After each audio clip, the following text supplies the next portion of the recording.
Maintenant, après avoir réussi à résoudre un système d'équations en 3 variables, 3 équations, on a des étapes de résolution pour un système qu'on dit normal. Maintenant, j'attire votre attention sur le mot normal. Pourquoi normal? C'est qu'il faut qu'il y ait dans les 3 équations 3 variables.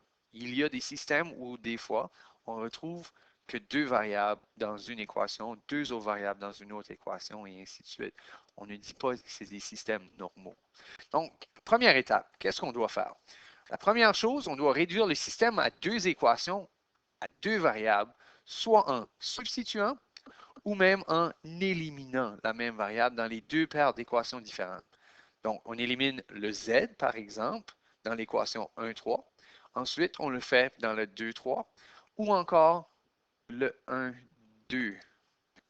Et à ce moment-là, on obtient des équations dans lesquelles on retrouve 2 variables et on est capable de procéder au système qu'on connaît déjà. Maintenant, pour la deuxième étape, une fois qu'on a pu réduire notre système de 3 variables, 3 équations à 2 équations et 2 variables contenant les mêmes variables, on résout le nouveau système, équation 4, 5, par la substitution, l'élimination ou la comparaison. Donc finalement, si je recule un peu ici, la première étape se résumait à j'ai un système 1 et 2. Je veux éliminer la variable z. Je réussis et j'obtiens finalement l'équation 4 qu'on retrouve juste ici. On recommence. Cette fois-ci, on décide, est-ce que je fais le 1,3 ou est-ce que je fais le 2,3? On a décidé de faire le 1,3. Lorsqu'on a fait l'élimination de la variable z dans le 1 et le 3, on a obtenu l'équation 5. Bon, ça c'est la première étape. Seconde étape, on résout le nouveau système, équation 4, 5, par substitution, élimination ou comparaison. Donc, comme vous voyez ici, j'avais noté qu'on veut éliminer, cette fois-ci, on voulait éliminer les x. Donc, on élimine les x du 4 et du 5, on obtient une réponse, c'est-à-dire la valeur d'une seule variable.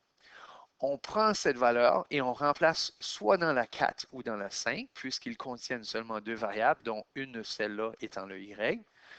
Et ça nous donne une deuxième valeur de variable. Maintenant qu'on a 2 des 3 variables, troisième et dernière, ben, finalement, on écrit la solution comme les coordonnées de triplet lorsqu'on obtient la troisième et la dernière, ou si c'est un problème écrit, on répond à la question avec une phrase complète. Donc, finalement, dans ce cas-ci, on n'avait qu'un système.